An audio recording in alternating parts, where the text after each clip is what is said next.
Today's speaker is a human potential mentor, and I love the fact that he has this amazing goal of helping 100,000 children by 2026 to be removed from emotional abuse from their homes.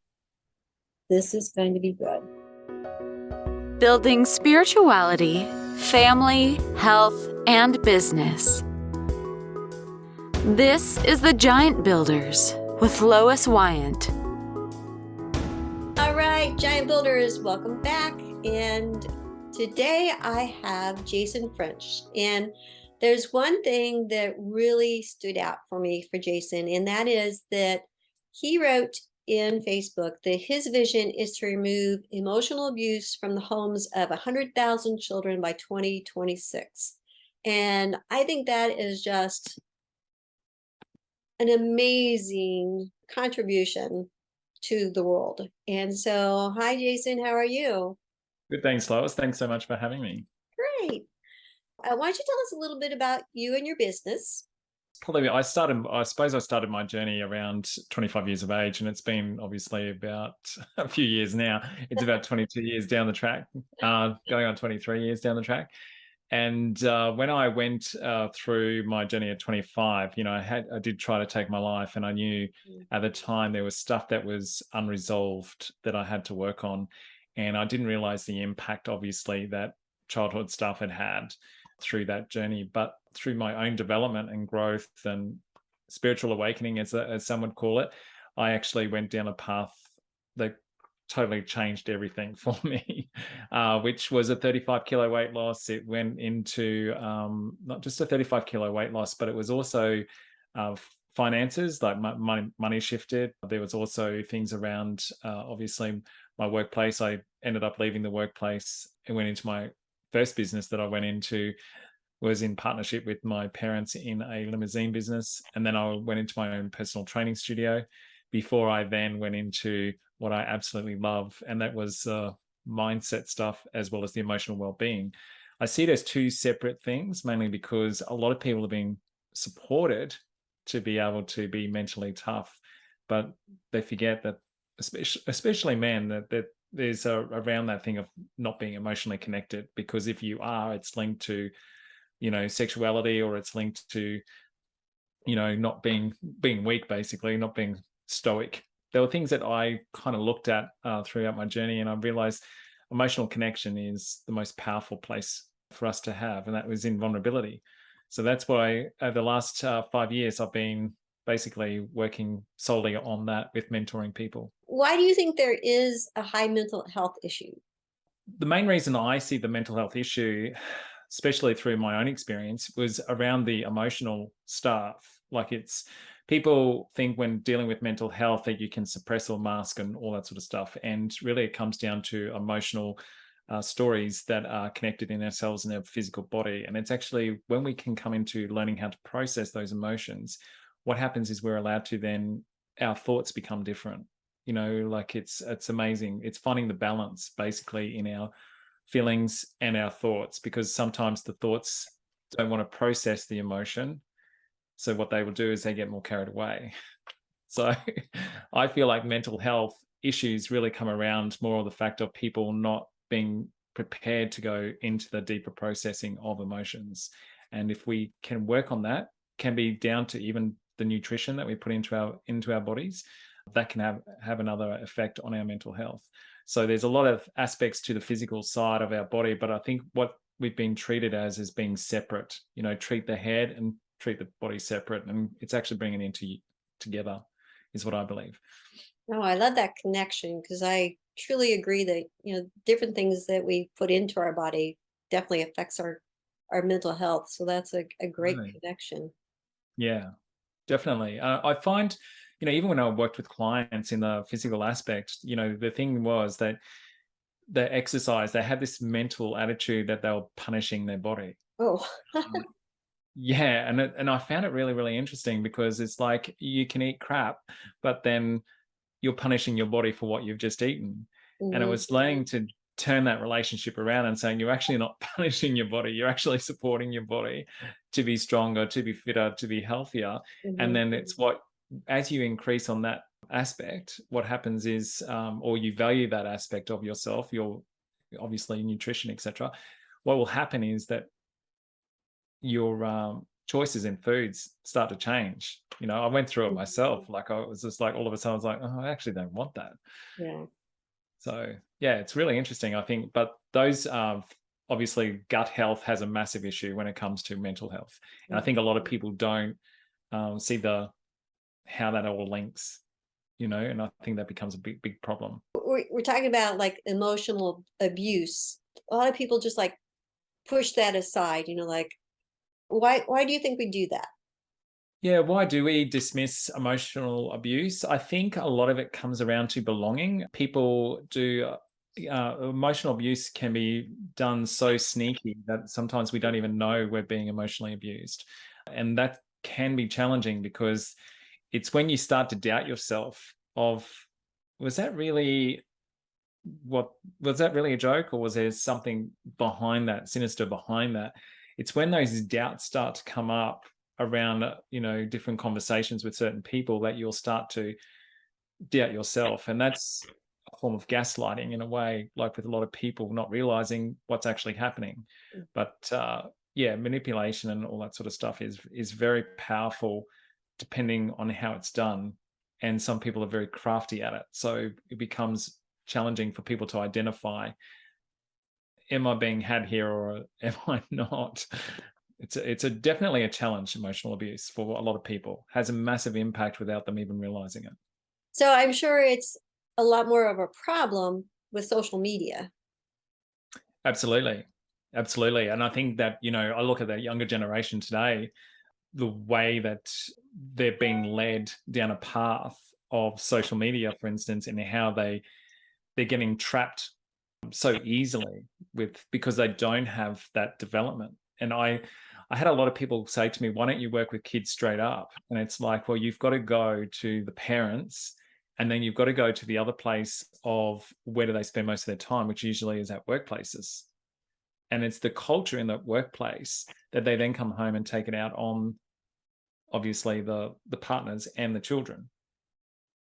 And so there becomes this ripple. And I think if you start, like, obviously a culture in companies can literally shift, what they settle for, and I suppose their standards in culture, it can make a massive difference in the homes of those kids, because they're learning it from somewhere, aren't they? Because a lot of people, when they grow up, if they come from toxic environments, they take those into the workplace, and then it just becomes massive, like this enmeshment of all these different people with all their own traumas trying to battle each other.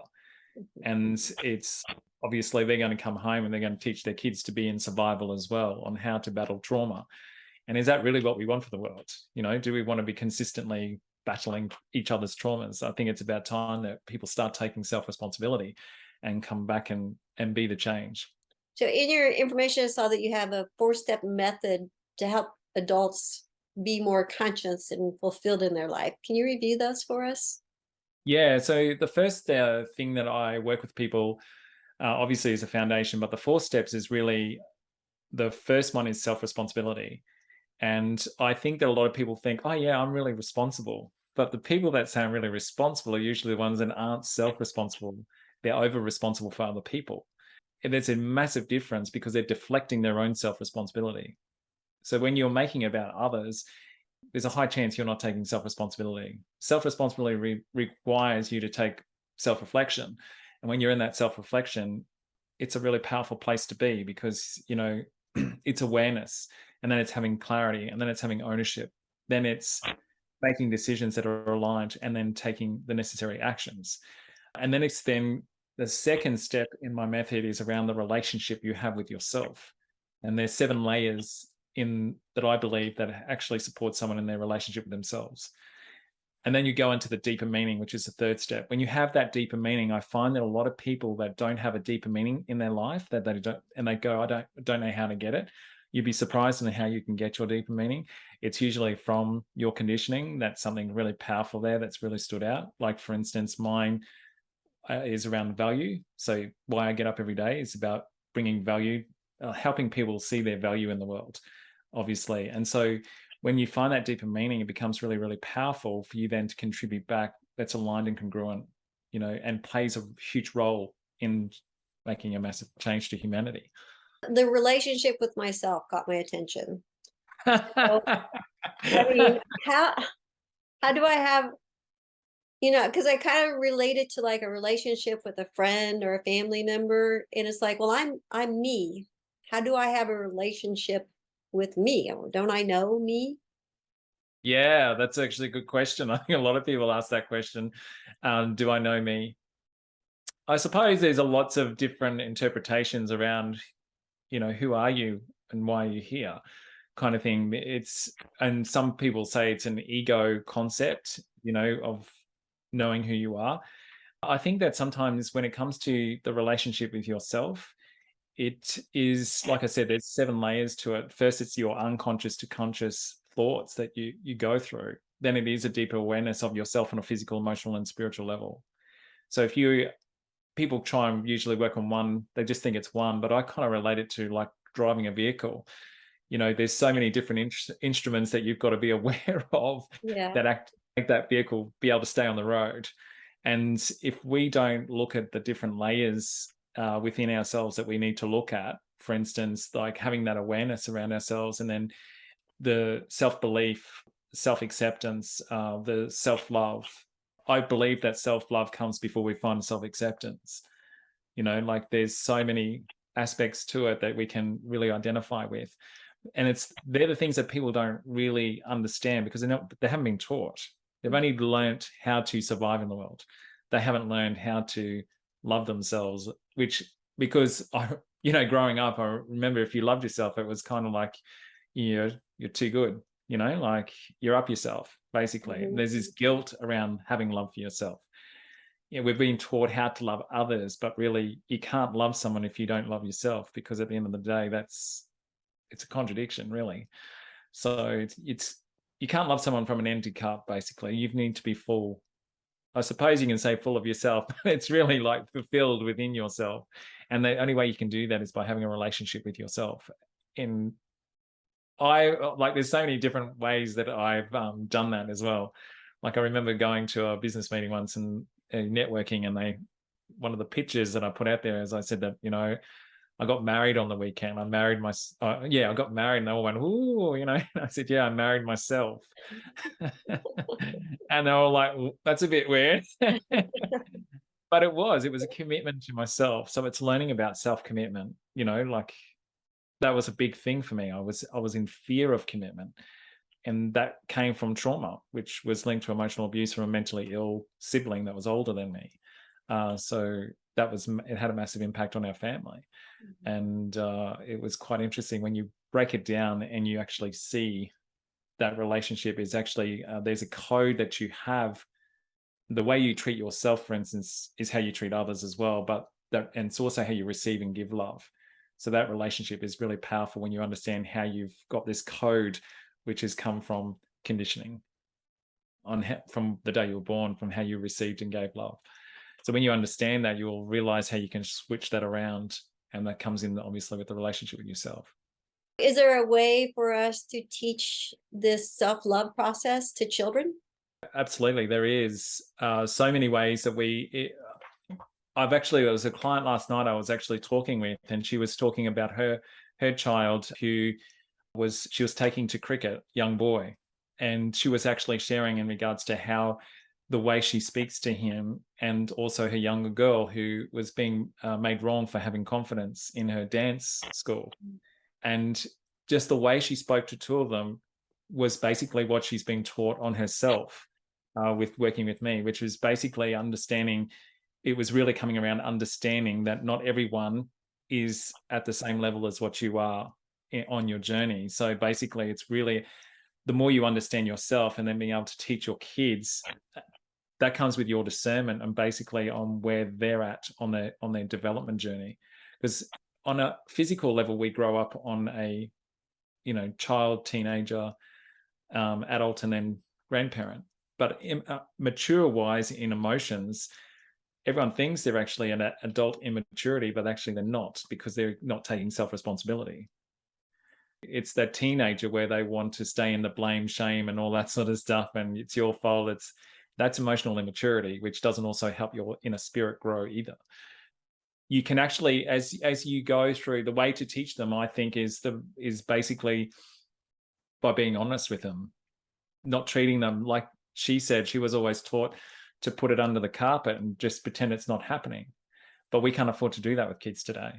But I'm not saying put massive adult issues onto their shoulders. But when it comes to learning about confidence and all that sort of stuff, we can teach them by sharing this, being honest with them. Like, you can't fluff it with them, because kids today are very in tune. They've been here before. Is mental toughness required for emotional resilience? Resilience, Mhm. for emotional resilience, mental toughness. No, what it is actually around your heart intelligence. So it's really coming into emotional intelligence is what helps support you better in resilience, as opposed to mental toughness. Mental toughness is about punishing yourself. I've got to keep on doing. Emotional intelligence knows when to go and when to obviously reset in your journey. So it's like, not, in whatever the situation may be that's occurring, you need to know to be emotionally resilient. If you're always doing, you'll end up burnt out, put it that way. Mm. But emotional resilience is more about knowing with discernment when to take that break and when not to, as such. It's like when to go and when to stop, basically. It's having that balance, and we can become obsessed going all the time. That's the addiction that we can get addicted to. But emotional resilience requires you not to burn yourself out, which is not always doing. So it's actually having that complete emotional intelligence of knowing within yourself your capacity, Okay. which can grow. It's not something that it can't grow. It's not pushing you. It's not allowing yourself to be limited. It's more about being able to push yourself through the challenges. But at the same time, how can I put it? It's hard to describe with emotions because they're not attached. That's the one. That's what I needed, was there's no attachment. Like with emotional resilience, you can't have attachment to outcomes. It's more the fact of, with mental toughness, they have an attachment to outcomes. It must be done now. And you've got to, like, think of it military side of things. Okay. That's mental toughness. However, there's a lot of those soldiers, for instance, end up going through suicide and all that sort of stuff because they don't have that. They're emotionally shut down, and that's emotional resilience comes from being emotionally connected. I So hope that helps. no, that's good. What would a first meeting look like with you? First meeting with me.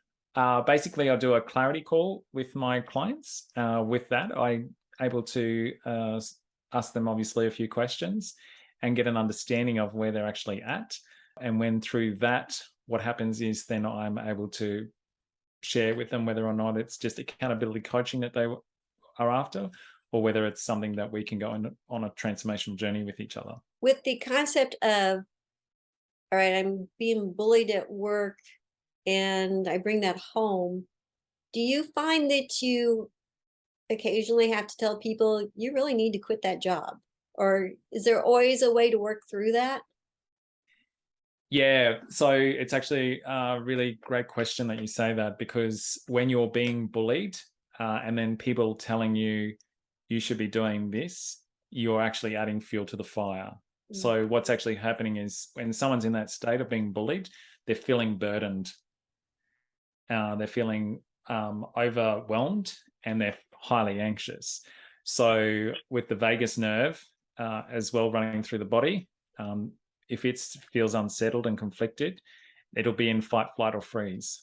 So they're in trauma response or trauma reaction, basically. So what you're wanting to do, I suppose, when someone is in that state is ask them questions rather than give them answers. Okay.